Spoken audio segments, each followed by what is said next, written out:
Unlike the assessment, which seems to have both objective and subjective characteristics, the interview process seems more subjectively driven.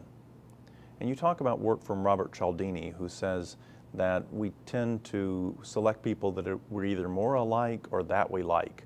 How does that influence our decision making?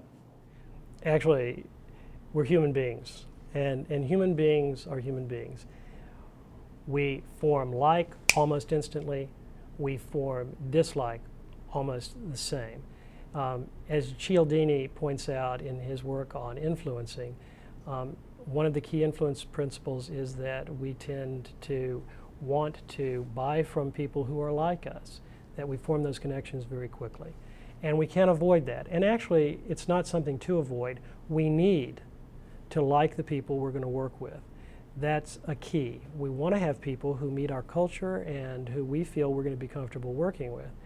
The important part is to make sure it's not that we just like them, but also that we are going to like working with them, that they have the qualities, the eligibility, and the suitability we need to be effective in the job.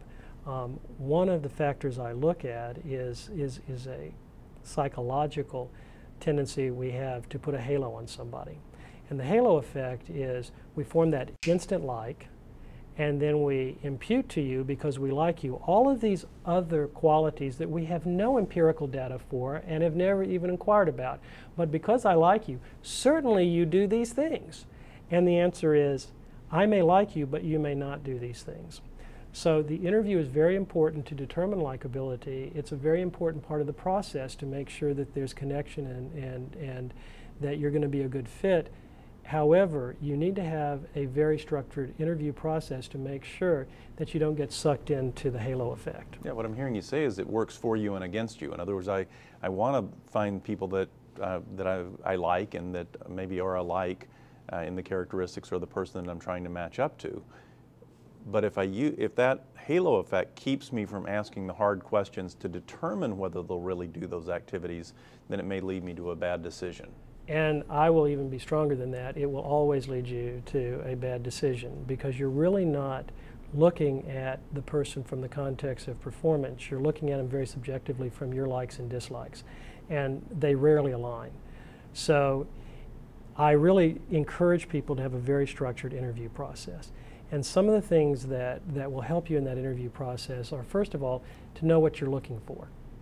You know, we often go in and we have that general job description. We generally know what we like, and I'll we're know talking. it when I see it. I know it. I'll see it, and I like you. And by the way, I'm talking to you, and I really am talking about nothing having to do with the job. But I really, oh, it was great. Jim is great. I had a wonderful time talking with Jim. Know what you're looking for. If you've worked the people equation, if you know what the key job activities are, you know what the eligibility traits are, you know what the suitability traits are, you're really going to have a much more conscious view of what you're looking for, and you're naturally going to tend to want to explore those areas because you know what you're looking for. Something else I encourage people to do is interview your top performers. I know I'm going to ask interview questions. Why don't I ask my top performer to see how the top performer answers those questions? So I have at least a gauge. You know, is Susie answering these questions the same way that Ted and Wanda would answer these questions? There's a bit of a disconnect. I might get very curious. Is this person really, does this person really look like our top performers? The other thing to do is to ask situational or behavioral questions. A situational type of question is a question that says, let me describe the situation to me, and Jim, tell me how you'd respond to this or how you'd handle this situation. And it's based on the theory that intention predicts future job success.